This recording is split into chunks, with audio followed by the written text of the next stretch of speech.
Hello, very warm welcome. Today we're looking at another lead code question, which is design a hash map. And what this question says is that we need to kind of work on the given method, which is say put, get, and remove, and they have to work exactly in the manner as to how an hash map works.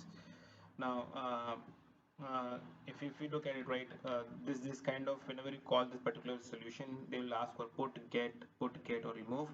That means whenever you are trying to add or you could call a put method, that means you're adding a value and a key. And based on that, whenever you kind of use a get method, that means you're going to pass a key and you will have to get a value out of it, right?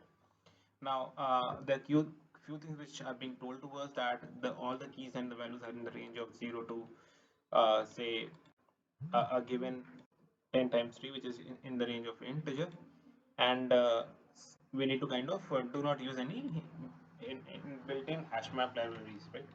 So this is the question, and now how we're going to approach this, right? If you're going to kind of look at this, we need to if you see the difference between an array and the hash map is that it's how you kind of retrieve the values. All right, now in this place we are given a key and a value, and that's what we are going to leverage, where an index will be acting as a key, and the value which I'm going to associate to that particular array key. What I mean by that is, first we'll go ahead and create a array first. Now considering this is, I'm expecting that to kind of accept null values as well, and hence that question mark. So let me create that.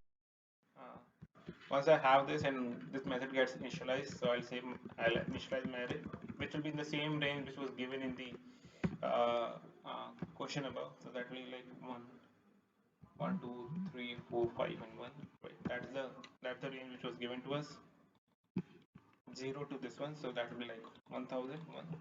Now what I'm going to say is, when someone is going to put the values, right, that means he's going to give me a key and value. So see what this is doing right now, right? This is going to create a placeholder for each and every values, or you can say, in a way, what I did, right, if say I have been given, okay, there are like only 10 set of values which can be possible, so I have assigned an array which is going to create 10 slots, right? So what I mean by that is, so this is my slot, right? I created these slots up and up below. Now what I'm saying is, so this is 0, this is 1, this is 2, this is 3, this is 4, this is 5, and so on, right?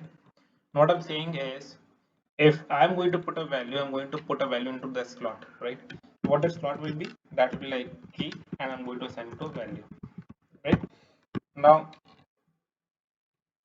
this key is now updated with whatever value which is given to me. And what I'm going to say, if someone says a get, right, I need to just check whether I have a value in that key or not. So if say array key is double equal to null, I'll return null, right? Because there's nothing in there.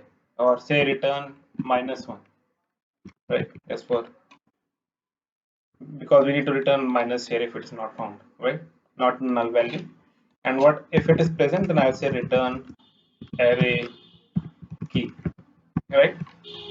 Now this is it in terms of the get operation. And when someone says remove it, then I'll just say array key is equal to null, right? This was a fairly easy question, because if you see, right, I just added the values in a given array, right? Now let me run this through and see if this is working fine for me, or I need to do some more modifications on top of it. I got a compile time error where I cannot convert this, so I think I'm missing the value of conversion. So I'll just say return int of array key. Let me see if this works.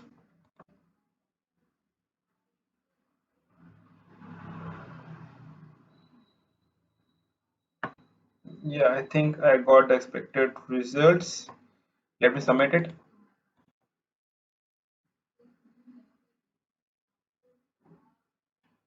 Cool, it got accepted. So if you see that this was fairly easy, it's just that a kind of I went ahead and created an array which is of the size which was expected here in the range. In this problem, it would become, you can say, we can take it a step higher when we are saying that, okay, this array can be of any data type, and we cannot initialize any values upfront, right? But that is something which we can take as a takeaway, or you can say a homework for us. But to solve this problem, I think The simple steps will just do the trick, right? With this, I'll take your leave. In case you still have any questions, any doubts, please do reach out to me in the comment section. In case you like this presentation and new to the channel, please do like the channel and subscribe it if you're new. Uh, uh, and help me grow as an individual, as a tutor in this forum. Thank you guys. Thanks a lot.